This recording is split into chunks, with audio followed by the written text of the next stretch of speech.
Latest episode দেখুন একদম add free. আচ্ছা, ঈশ্বর মল্লারের সাথে সাথে আমাকে কেন তুলে নিল না বলো তো?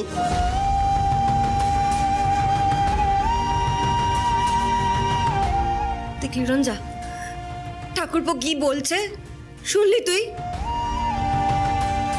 এরকম করলে আমাদের ভালো লাগছে না রঞ্জা। লক্ষ্মী শোন, আমি আমার এরকম করিস না রঞ্জা। আমি কি করব সৈনী আন্টি?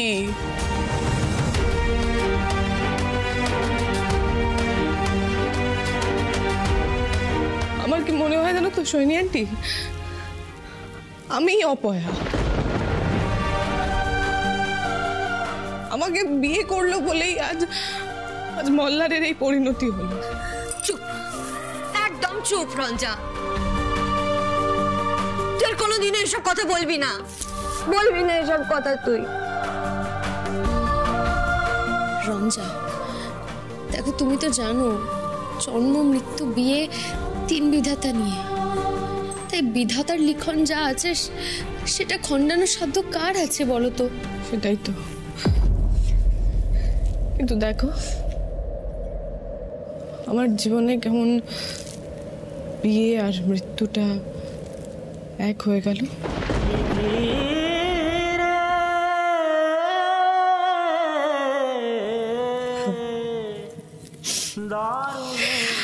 আমার কপালে বোধহয় সংসার করা নেই। রঞ্জা, আমরা সবাই তো তোমার সঙ্গে আছি। আমাদের কি দুঃখ হচ্ছে না? এই পরিস্থিতির জন্য কি আমাদের খারাপ লাগছে না? আমাদের কষ্ট হচ্ছে না? কিন্তু এই সত্যিটাকে তো এবার মানতে হবে রঞ্জা। তুমি কেন বুঝতে চাইছো না? একটু বোঝার চেষ্টা করো প্লিজ। আমি বুঝতে পারছি আহির, সবটা বুঝতে পারছি, কিন্তু তোমরা কেন বুঝতে পারছো না যে এগুলো যদি আমি না করি তাহলে আর কে করবে? এগুলো তো আমাকেই করতে হবে।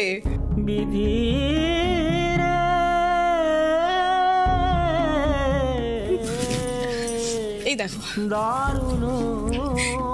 এই পাঞ্জাবিটা আমি মল্লারকে ভাত কাপড়ের সময় গিফট করেছিলাম।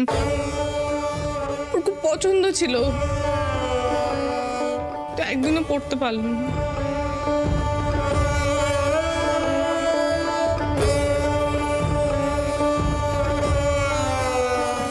আহির, দেখো তো এই পাঞ্জাবিটা তোমার হবে কিনা? হ্যাঁ, ভালো লাগছে না, তুমি রেখে দাও। আরেকটা ছিল এই পাঞ্জাবিটা রঙ্গনের খুব পছন্দ ছিল জানো তো, এটা বরং রঙ্গনকে আমি দিয়ে দিই। রঙ্গন, এই পাঞ্জাবিটা তুই রাখ, এটা দেখ, এটা তোকে ভালো লাগবে, তোর পছন্দ ছিল না, এটা তুই রাখ, এটা রাখ। রঞ্জাকে যে করে কি সিচুয়েশন থেকে বের করে আনতে হবে। ও তো এরকম থাকলে আরো অসুস্থ হয়ে পড়বে। আমাদের আরো শক্ত হতে হবে, কিছু একটা ব্যবস্থা করতে হবে। ওকে এরকম একটা সিচুয়েশন রাখা যাবে না, কিছু একটা করতে হবে পিলু, প্লিজ। সোহিনী আন্টি, আমাকে কি সাদা পড়তে হবে গো? ভালো লাগবে আমাকে সাদা পড়লে। মল্লার আমাকে বলতো আমার উপর নাকি সাদা রংটা খুব ভালো লাগে, কিন্তু সাদা শাড়ি পরলে তো আবার তার সঙ্গে ম্যাচিং করে কালারফুল ব্লাউজ।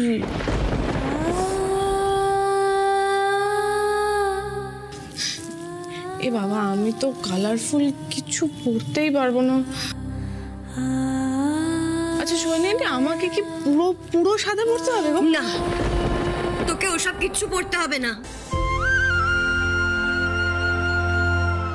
তুই যেমন আছিস ঠিক তেমনই থাকবি, আর এ নিয়ে কোনো কথা হবে না রঞ্জা।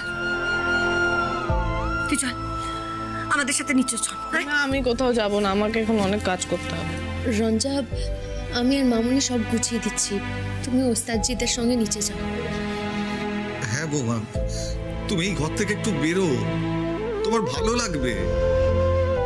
আমার ভালো থাকার রাস্তাটা আপনার ছেলে সারা জীবনের মতন বন্ধ করে দিয়েছে বাবা।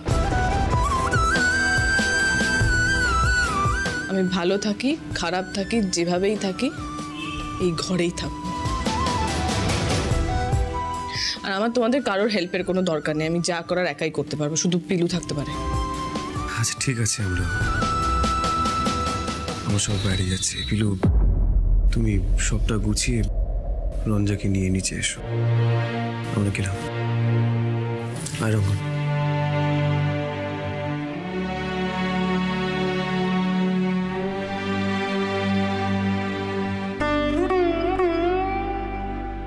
পিলু, আমি তোমাকে আমার কয়েকটা সিক্রেট দেখাবো বলে থেকে যেতে বললাম। দাঁড়াও। রঞ্জা শোনো, এখন এসব না থাক, আমি সবটা পাঠ করে দিই, তুমি গুছিয়ে রাখো। ধরো এই তো এই তো পেয়েছি পেয়েছি পেয়েছি পেয়েছি। দেখো দেখো, এটা আমার গায়ে হলুদের শাড়ি, এখনো কাচতেও দিতে পারিনি।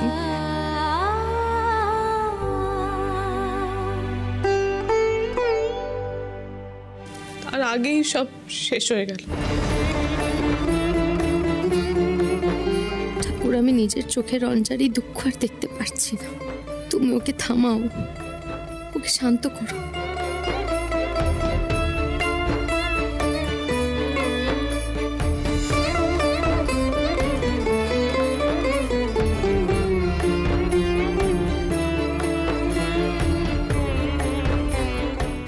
এই দেখো, এটা আমার বিয়ের শাড়ি। রঞ্জা দাও, এটা আমি তুলে রেখে দিই। না, এটা আমিই তুলে দেবো, এটা আমি তোমায় দেব।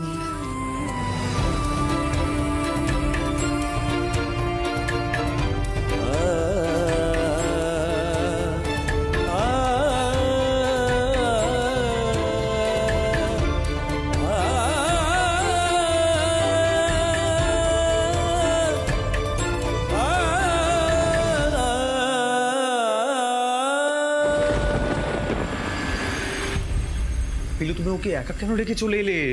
ওস্তাদজি, আমি থাকতে পারছিলাম না, বিশ্বাস করো। আর দেখি, এ কি কি দরজা বন্ধ কেন? রঞ্জা, রঞ্জা দরজাটা খোলো। রঞ্জা দরজা খোলো। রঞ্জা, রঞ্জা, আরে রঞ্জা, দরজা খুলছে না কেন? দরজা খোলো। রঞ্জা দরজাটা খোলো। রঞ্জা, রঞ্জা, কি হয়েছে আইদা? রমন দাদা দেখো না। খুলছে না, দরজা খুলছে না মানে কি? কি হয়েছে নাকি আমি তো বুঝতে পারছি না। রঞ্জা, রঞ্জা, কি হয়েছে? রঞ্জা দরজা খুলছে না। রঞ্জা দরজা, তুমি তো রঞ্জার সঙ্গে ছিলে, তাহলে দরজা বন্ধ করলে কখন? মামুনি, আমি ওকে একা সামলাতে পারছিলাম না, সেই জন্য আমি ওস্তাদজিকে ডাকতে গেছিলাম, আর এসে দেখছি দরজাটা বন্ধ। কি বলছো কি পিলু তুমি?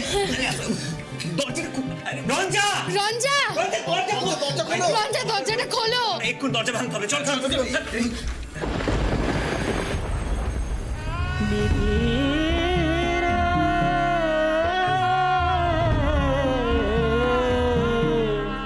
দারুণ বিধি,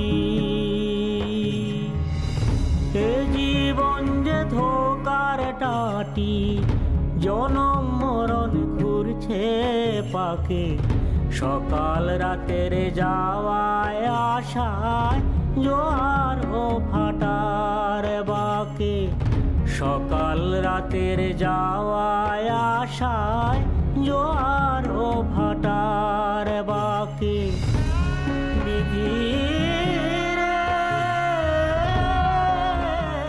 আমাকে কেমন দেখাচ্ছে? দারুণ বিধি,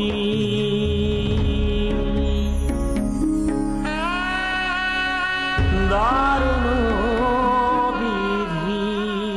তোমরা সবাই এত জোরে দরজা ধাক্কাচ্ছিলে কেন? আমরা তো ভেবেছিলাম তুমি। কি ভেবেছিলে? আমি সুইসাইড?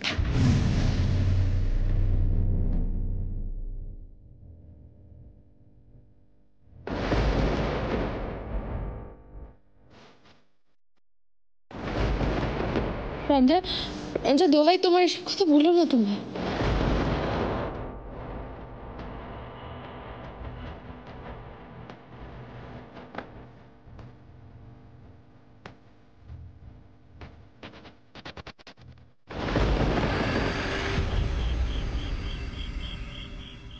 দেখো, আমার কিন্তু রঞ্জার সঙ্গে কথা বলে একদম ভালো লাগলো না।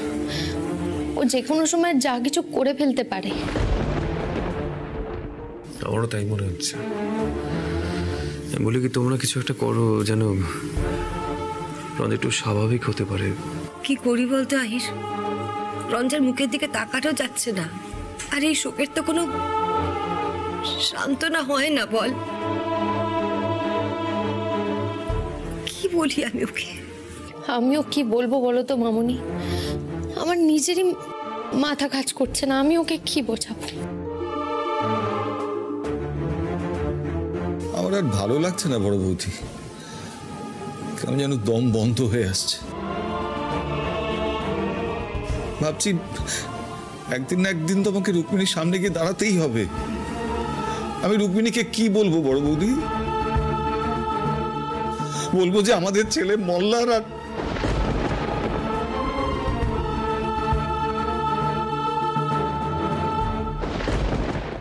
শুধু রুক্মিণী নয় ঠাকুরপো, বাবার কথাটাও ভাবতে হবে। ঠাকুরপো, তুমি যদি এভাবে ভেঙে পড়ো তাহলে এই পরিবারটাকে যে সামলানো যাবে না। আর পরিবার,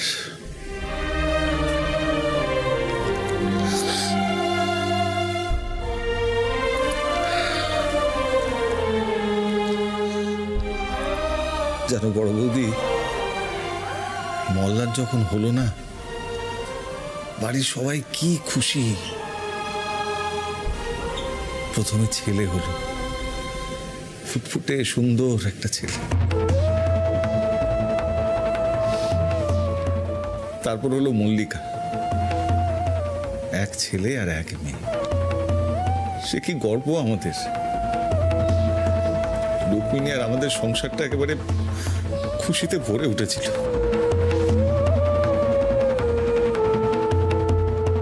তখনই বোধহয় ঈশ্বর অলক্ষ্যে থেকে হেসেছিলেন, বলেছিলেন যে তোদের এই সুখ বেশি দিন সইবে না। তাই হলো, সেই ছেলে বড় হলো, তার বিয়ে দিলাম, বৌমা এলো বাড়িতে। কি কপাল দেখো বড় বৌদি, বৌমায় এক মাসও আমার ছেলেটার সাথে সংসার করতে পারলো। সত্যি কত ঝড় ঝাপটা পেরিয়ে দুজনে এক হলো, কিন্তু একসাথে জীবনটুকু কাটাতে পারলো না। এক মুহূর্তে জীবনটা কতটা পাল্টে যায়, তাই না? কিন্তু আমাদের তো বাস্তবটা মেনে নিতে হবে। এই মুহূর্তে রঞ্জা আমাদের কাছে বেশি ইম্পর্টেন্ট। ওকে স্বাভাবিক যে করে করতেই হবে আমাদের, নাহলে কিন্তু বিপদ বাড়বে, কমবে না। চুপ কর আহির, চুপ কর, এসব বলিস না তুই। না গো মামুনি, ওস্তাদ যে একদম ঠিক কথা বলছে। রঞ্জাকে আমাদের বোঝাতে হবে, ওকে সত্যিটা কিন্তু মানতেই হবে, নয়তো পাগল হয়ে যাবে। কি কি করা যায় বলো তো তোমরা? আমি জানি না, আমি সত্যি কিছু জানি না। শুধু এটুকু জানি যে রঞ্জাকে আমাদের আটকাতে হবে, সেটা যেভাবেই হোক। ওস্তাদজি, তুমি চুপ করে আছো কেন? কিছু বলো।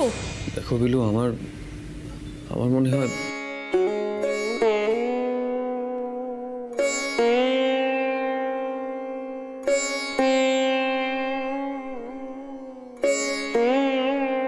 রঞ্জা,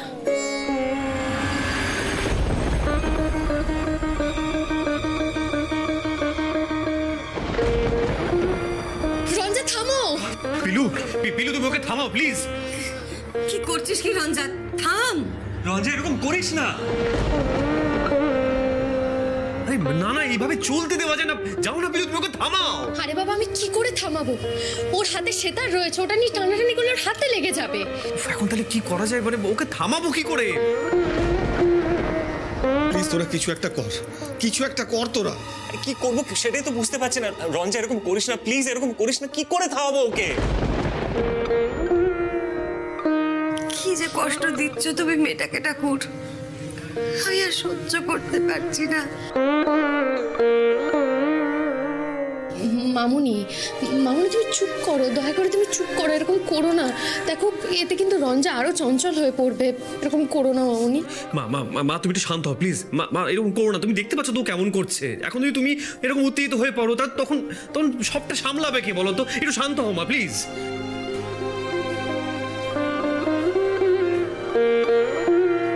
অসাধারণ বাজাচ্ছে মেয়েটা।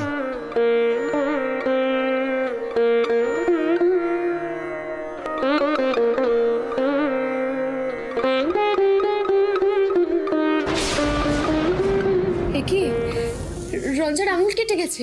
কোথায়? আরে ওই দেখো না, রক্ত লেগে আছে।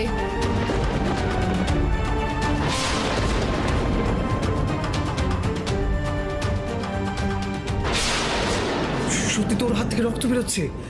পিলু এই দৃশ্য দেখা যাচ্ছে, প্লিজ ওকে থামাও, যে কোনো প্লিজ ডু সামথিং, কিছুটা করো, ওকে থামাও। কি করতে চাইছে বলো তো রঞ্জা? আমি বুঝতে পারছি না মামুনি, কিন্তু যে করেই হোক ওকে থামাতে হবে।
আমি যেখানেই থাকি, যেভাবেই থাকি,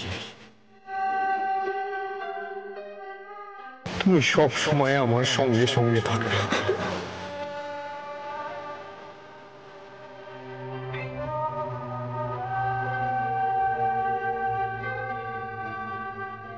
মল্লার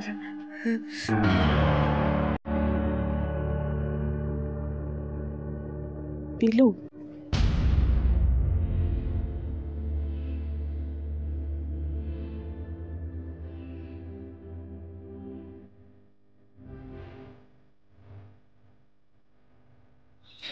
রঞ্জা, রঞ্জা বলছি তুমি এসো, খেয়ে নেবে। দেখো তোমার হাতের অবস্থা তো ভালো নেই, তাই আমি তোমাকে খাইয়ে দেবো। এসো। না আমি খাবো না। তুমি খাবে না? তুমি জানো তুমি খাওনি বলে বাড়ির কেউ খায়নি রঞ্জা। চলো খেয়ে নেবে, এসো। আর মল্লা?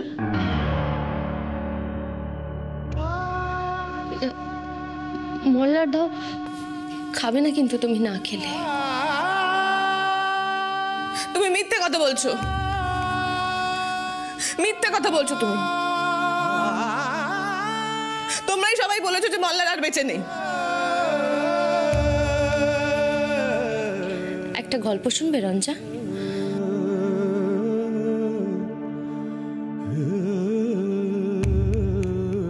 মল্লারের গল্প?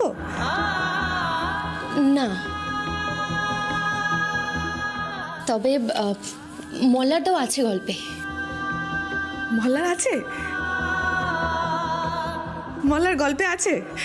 তাহলে বলো শুনি। কিন্তু এরকম ভাবে তুমি গল্প বলবো না, আগে খেতে হবে, তবেই আমি বলবো। তুমি সত্যি বলছো মল্লার আছে গল্পে? সত্যি বলছি রঞ্জা। আর আমি আমি আছি? হ্যাঁ, তুমিও আছো, আমরা সবাই আছি। তাহলে তো ওটা ফ্যামিলির গল্প হয়ে গেল। আচ্ছা আচ্ছা ঠিক আছে, আমি তোমাকে বরং অন্য একটা গল্প বলবো, কিন্তু তার জন্য এখন শুধু কথা বললে কিন্তু হবে না, খেতেও হবে। তুমি দাঁড়াও। আমি যখন রাগ করতাম রাগ করে বলতাম যে আমি খাবো না, মল্লার আমি জোর করে খাইয়ে দিত।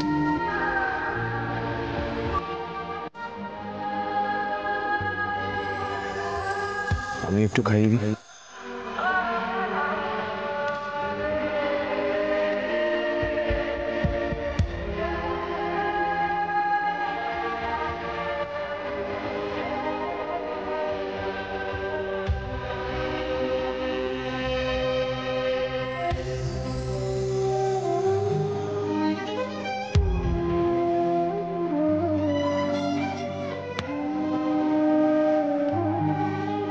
আমি জানি রঞ্জা, আমি তোমাকে সেই জন্যই তো বলছি, তুমি না খেলে মল্লারটা কিন্তু খুব কষ্ট পাবে। মল্লার কষ্ট পাবে না? তুমি একদম ঠিক বলেছো, সত্যি তো মল্লার তো খুব কষ্ট পাবে। আমি তো মল্লারকে কষ্ট দিতে পারি না, বলো, মল্লারকে কষ্ট দিতে পারি না। ঠিক আছে, তুমি একটা কাজ করো পিল, আমি বসছি, তুমি আমাকে খাইয়ে দাও।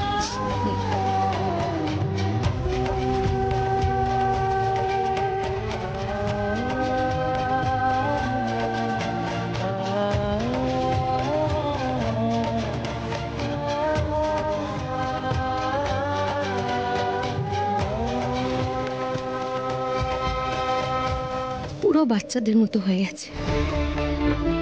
যাক, অন্তত খেয়ে তো নিচ্ছে। খাওয়ানোর পরে একটু ঘুম পাড়িয়ে দিতে পারলে আমার গিয়ে শান্তি হবে।